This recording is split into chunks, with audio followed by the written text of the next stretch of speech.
নমস্কার বন্ধুরা, আমি সুদেশনা। আজকে বানাবো চিংড়ি মাছ দিয়ে পুঁই শাকের রেসিপি। এই পুঁই শাকগুলো আমার গাছ থেকে তোলা, কেটে ধুয়ে রেখেছি। চিংড়ি মাছে নুন হলুদ মাখিয়ে রেখেছি। এখানে আলু নিয়েছি কেটে, কাঁঠাল দানা নিয়েছি, বেগুন নিয়েছি, একটু পেঁয়াজ, আদা, একটু রসুন, কাঁচা লঙ্কা। বন্ধুরা, এবার কড়াই বসিয়ে দিয়েছি ওভেন। এবার কড়াইতে তেল দেব, দিয়ে চিংড়ি মাছগুলো ভেজে নেব।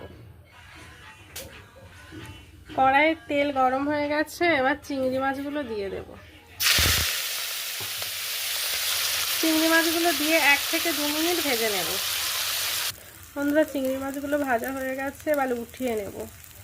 চিংড়ি মাছগুলো উঠিয়ে নিয়েছি। এবার কড়াইতে 5 ফোড়ন দেব।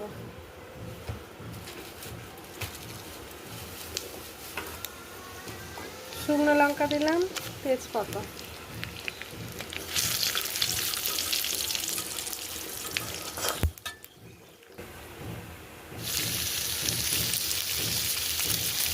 একে একে নুন হলুদ লঙ্কা দিয়ে দেব।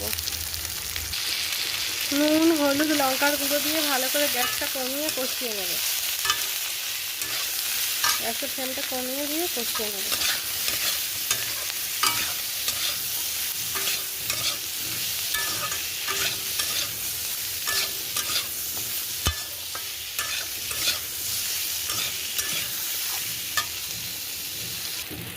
এগুলো দিয়ে বেশ সুন্দর করে কষিয়ে নেব।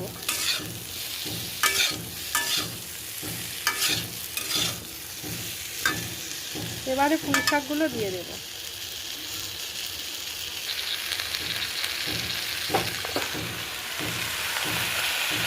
পুঁই শাকগুলো দিয়ে ভালো করে নেড়ে চেড়ে নেব। পুঁই শাক দিয়ে একটু নেড়ে চেড়ে নিয়েছি। পুঁই শাকের পরিমাণটা একটু বেশি, তো গ্যাসের ফ্লেমটা কমিয়ে দিয়ে একটু ঢাকা দিয়ে রাখবো।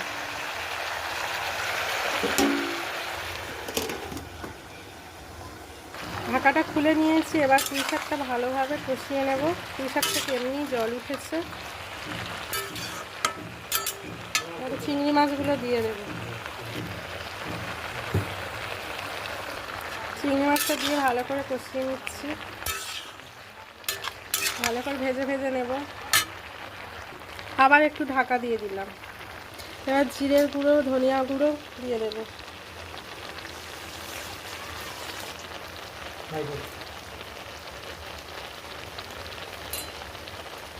একটু ধনিয়া পাউডার দিলাম।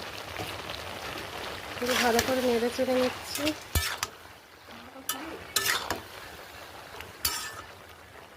ভালো করে কষানো হয়ে গেছে। এবার পরিমাণ মতন সেদ্ধ হওয়ার জন্য জল দেব। কষানো হয়ে গেছে, এবার জল দেব পরিমাণ মতো। এবার জল দিয়ে দিচ্ছি।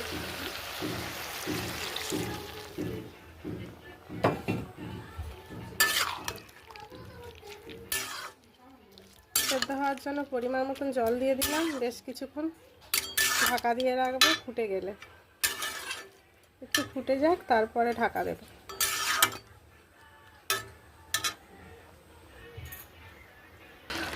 এবার ঢাকা দিয়ে দিচ্ছি। ধরুন আমি 15 মিনিট পরে এসেছি। এবার ঢাকাটা খুলে নেব।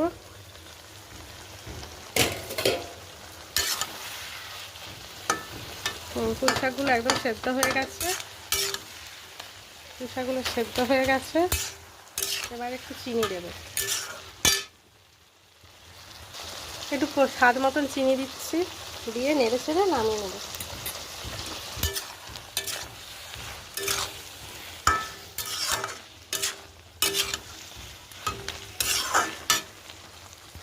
বন্ধুরা, চিংড়ি মাছ দিয়ে পুঁই শাকের রেসিপিটি আমার একদম কমপ্লিট হয়ে গেছে। আমার রেসিপিটি কেমন লাগলো জানিয়ে আমাকে কমেন্ট করবেন। আর দয়া করে চ্যানেলটিকে সাবস্ক্রাইব করবেন।